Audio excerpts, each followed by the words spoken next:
एक था मुख्तार अंसारी, आतंक के अध्याय का अंत। 5 बार विधायक, 4 दशक बाद पुलिस करा सकी थी माफिया को सजा। जेल से राजनीति तक का सफर। उत्तर प्रदेश में सूचीबद्ध माफिया जब अभियान के तहत पैरवी शुरू हुई, तब जाकर वह कमजोर पड़ा और 40 वर्षों के बाद उसे पहली बार 21 सितंबर 2022 को सजा सुनाई गई थी। इसके बाद 1.5 वर्ष में एक के बाद 8 मुकदमों में उसे सजा सुनाई गई। बांदा में उसकी मौत के बाद कई राज दफन हो गए। माफिया के साथ ही दफन हो गए कई राज। आपको बताते चलें कि बांदा मेडिकल कॉलेज में हुई माफिया की मौत अपराध की दुनिया में दखल बढ़ाकर राजनीति के गलियारे तक पहुंचे माफिया मुख्तार अंसारी की मृत्यु के साथ अंत के एक अध्याय का भी अंत हो गया। जयराम के अखाड़े से लेकर कानूनी दावपेच का मास्टरमाइंड मुख्तार 4 दशकों तक पुलिस के लिए ऐसी चुनौती बना रहा कि कोई गवाह, कोई साक्ष्य उसे सजा नहीं कर सका। जेल की सलाखों में रहकर राजनीतिक दलों का इस्तेमाल। जेल की सलाखों में रहकर भी मुख्तार अंसारी ने कई राजनीतिक दलों का इस्तेमाल अपने ढंग से किया। बाहुबल के दम पर कमजोर उम्मीदवारों की जीत सुनिश्चित कराई तो खुद भी माननीय बना। मुख्तार ने अपने व कुनबे के लिए राजनीतिक जमीन तैयार करने के लिए हर दांव चला। बसपा का दामन थामकर 1996 में पहली बार विधानसभा पहुंचा तो बाद में सपा का इस्तेमाल कर अपने ढंग से किया।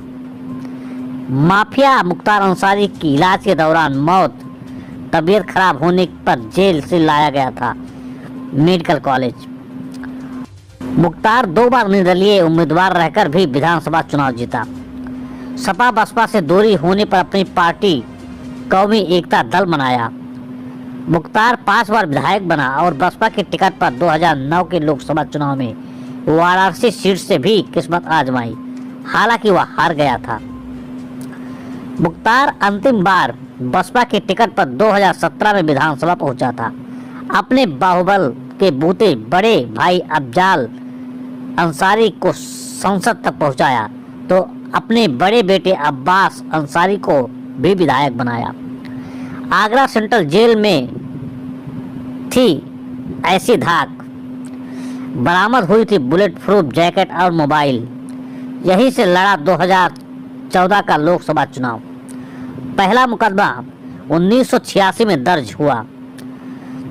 मुख्तार के विरुद्ध हत्या का पहला मुकदमा 1986 में दर्ज हुआ था। तब प्रदेश में कांग्रेस की सरकार थी। मुख्तार पर तत्कालिक कांग्रेस नेताओं का भी हाथ रहा। प्रदेश में सरकारें तो बदलती रहीं, पर किसी ने बाहुबली मुख्तार अंसारी के विरुद्ध कोई कार्रवाई की इच्छा शक्ति नहीं दिखाई। कानूनी विशेषज्ञ कहते हैं कि मुख्तार इसके विरुद्ध दर्ज मुकदमे में कानूनी दांवपेच के सहारे कोर्ट में आरोप तय कराने की प्रक्रिया को लटकाने में माहिर रहा। इंटर स्टेट गैंग 191 का सरगना था मुख्तार अंसारी। कृष्णानंद राय हत्याकांड के बाद कसा शिकंजा, 18 साल जेल में गुजरी। वर्तमान सरकार ने वर्ष 2017 में विशेषकर बड़े अपराधियों के विरुद्ध कोर्ट में पैरवी का निर्देश दिया था। इसके बाद ही अभियोजन विभाग ने मुख्तार के विरुद्ध मुकदमों में भी पैरवी तेज की थी।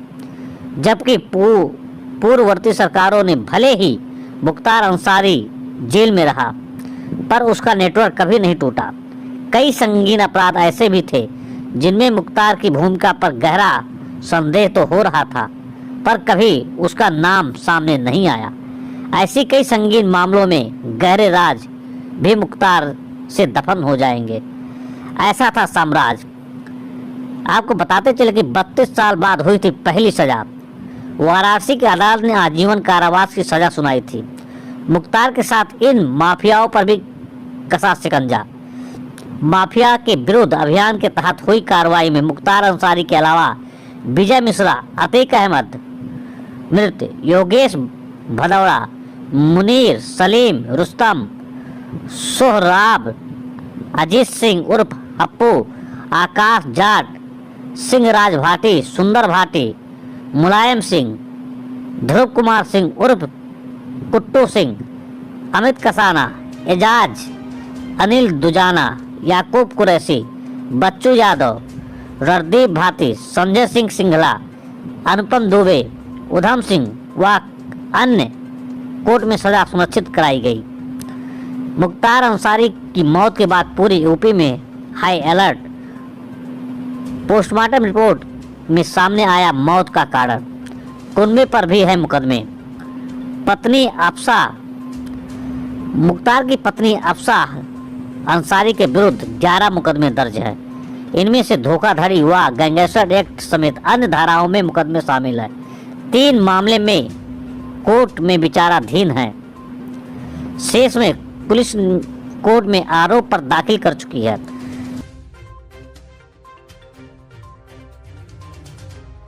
तुल्ला, मुख्तार के बड़े भाई पूर्व विधायक सिबकतुल्ला अंसारी के विरुद्ध 3 मुकदमे दर्ज है। इनमें जानलेवा हमले व शस्त्र अधिनियम के मामलों में वह दोषमुक्त हो चुके हैं, जबकि जानलेवा मामले में एक अन्य मामले में गाजीपुर पुलिस अंतिम रिपोर्ट लगा चुकी है। भाई अफजाल अंसारी के विरुद्ध 7 मुकदमे दर्ज हैं। हत्या के 1 मुकदमे की सीबीआई जांच चल रही है। हत्या का 1 मुकदमा खत्म कर दिया गया था।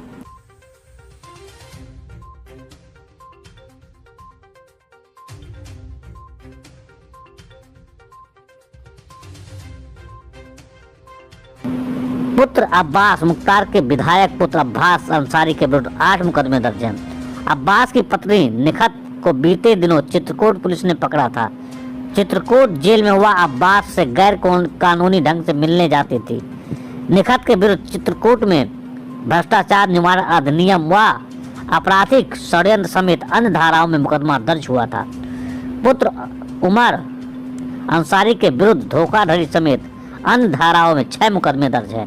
आपको बता दें कि जब से मुख्तार अंसारी के मौत की खबर आई है, उसके बाद कई जिलों में हाई अलर्ट जारी कर दिया गया। वहीं मुख्तार के बेटे ने पे ही उंगली उठाई है। आज मीडिया बंधुओं के माध्यम से ये जानकारी हुई कि माफिया सरगना मुख्तार अंसारी का बांदा जेल में मृत्यु हो चुकी है। जैसा कि वहाँ के डॉक्टरों के पैनलों ने बताया कि मृत्यु हार्ट अटैक से हुई है, पर मेरा व्यक्तिगत तौर से ये मानना है कि आज बाबा गोरखनाथ के दरबार में भले ही देर है और अंधेर नहीं है, और इसको मैं ये भी तरीके से देख सकता हूँ कि इस रमजान के पावन पर्व पर, इस पावन महीने में ये अल्लाह का मैं न्याय कहूँ या भगवान का न्याय कहूँ, क्योंकि मेरे लिए दोनों एक ही हैं। और किसी भी अपराधी का कोई धर्म जात नहीं होता है, अपराधी अपराधी होता है। और आज ये न्याय हम लोगों को भगवान के दरबार में देखने को मिली है। जरूर इसमें कुछ देरी हुई है, लेकिन मेरा मानना हमेशा से रहा है कि भगवान के अंधेर है, अंधेर नहीं है। जय बाबा गोरखनाथ, जय श्री राम। मुख्तार अंसारी की हार्ट अटैक से मौत हुई, इस पूरे मामले में जी हाँ, हमको तो भगवान बाबा विश्वनाथ पर पूरा भरोसा था। आज बाबा के विश्वनाथ की आशीर्वाद से, कृपा से मुझे न्याय मिला है, क्योंकि सीबीआई कोर्ट से भी हम लोग हार गए थे। आज योगी और मोदी जी का देन है जो कि आज हमको न्याय मिला है। आज मुख्तार अंसारी की मौत के बाद तमाम विपक्षी पार्टियां सवाल उठा रही हैं और उनके मौत के कारण उठाने में सरकार की साजिश बता रही है और सरकार को घेर रही है। ये गलत बात है। ये देखिए, तुष्टीकरण की राजनीति उनको करना है और दूसरे पक्षों के लिए उनको कोई ना कोई मुद्दा चाहिए, तो वो एक अपराधी में अपना मजहब ढूंढ रहे हैं। और मेरा ये मानना है कि रमजान के इस महीने में ये फैसला आया है, अल्लाह का दरबार कहिए चाहे बाबा विश्वनाथ का दरबार कहिए, ये फैसला हम लोगों के बीच में है, इसको स्वीकार है। क्या मानते हैं, भगवान का न्याय मिला है? बिल्कुल बिल्कुल, तभी तो दर्शन करने आए आज हैं। क्यों आई हैं? आज क्यों आई हैं? आज मैं हमेशा दर्शन करने आती हूँ। आज का दिन हमारे लिए बहुत खास का दिन था। क्या कहेंगी, जिस तरह से एक तरह से अपराध के एक अध्याय का अंत हुआ है, आप उसकी बहुत बड़ी भुक्तभोगी हैं, तो आज के दिन को या कल जो हुआ है उसको कैसे देख रही हैं? इसको देखने का क्या सवाल है। ये सबसे पहले तो जितने बच्चे, जितने परिवार अनाथ हुए हैं, उसको बड़ा खुशी की बात है कि आज वो अपने को गर्व महसूस करते हैं कि ऐसे अपराधी का यहाँ से अंत हुआ है, इस धरती से बोझ खत्म हुआ है। हमेशा मैं बाबा के दरबार में आती हूँ, बाबा से न्याय की प्रार्थना करते हैं कि बाबा आपके ही दरबार में न्याय मिल सकता है और कहीं नहीं न्याय मिलेगा। 2005 का न्याय क्योंकि सीबीआई कोर्ट से भी हम लोग हार गए थे। आज योगी और मोदी जी का देन है जो कि आज हमको न्याय मिला। आज मुख्तार अंसारी की मौत के बाद तमाम विपक्षी पार्टियां सवाल उठा रही है और उनके मौत के कारण उठाने में सरकार की साजिश बता रही है और सरकार को घेर रही है। ये गलत बात है। ये देखिए, तुष्टीकरण की राजनीति उनको करना है और दूसरे पक्षों के लिए उनको कोई ना कोई मुद्दा चाहिए, तो वो एक अपराधी में अपना मजहब ढूंढ रहे हैं। और मेरा ये मानना है कि रमजान के इस महीने में ये फैसला आया है, अल्लाह का दरबार कहिए चाहे बाबा विश्वनाथ का दरबार कहिए, ये फैसला हम लोगों के बीच में है, इसको स्वीकार है। क्या मानते हैं भगवान का न्याय मिला है? बिल्कुल बिल्कुल, तभी तो आज क्यों आई हैं? आज क्यों आई हैं? आज मैं हमेशा दर्शन करने आती हूँ। आज का दिन हमारे लिए बहुत खास का दिन था। क्या कहेंगी, जिस तरह से एक तरह से अपराध के एक अध्याय का अंत हुआ है, आप उसकी बहुत बड़ी भुक्तभोगी हैं, तो आज के दिन को या कल जो हुआ है उसको कैसे देख रही हैं? इसको देखने का क्या सवाल है? ये सबसे पहले तो जितने बच्चे, जितने परिवार अनाथ हुए हैं, उसको बड़ा खुशी की बात है कि आज वो अपने को गर्व महसूस करते हो कि ऐसे अपराधी का यहाँ से अंत हुआ है, इस धरती से बोझ खत्म हुआ है। अलका जी, आज किस तरह से प्रार्थना की है? बाबा से क्या है? हमेशा मैं बाबा के दरबार में आती हूँ, बाबा से न्याय की प्रार्थना करते हैं कि बाबा आपके ही दरबार में न्याय मिल सकता है और कहीं नहीं न्याय। वीडियो बनाओ आगे से। आरोप लगाने वाला मैं कौन होता हूँ जिनको जहर दिया गया? उन्होंने आरोप लगाया 19 मार्च को रात के खाने में उन्हें जहर दिया गया था। उन्होंने माननीय न्यायालय में, जहां वो विचाराधीन थे, बंदी के रूप में जुडिशियल कस्टडी में थे, सारी कोर्टों में डाला गया। और आज सर सूचना कैसे मिली? मीडिया के माध्यम से। मीडिया के सर, आपकी तरफ से आरोप लगाए गए थे स्लो पॉइजन देने के। आरोप लगाने वाला मैं कौन होता हूँ जिनको जहर दिया गया? उन्होंने आरोप लगाया 19 मार्च को रात के खाने में उन्हें जहर दिया गया। उन्होंने माननीय न्यायालय में, जहां वो विचाराधीन थे, बंदी के रूप में, जुडिशियल कस्टडी में थे, सारी कोर्टों में डाला गया। और आज सर सूचना कैसे मिली?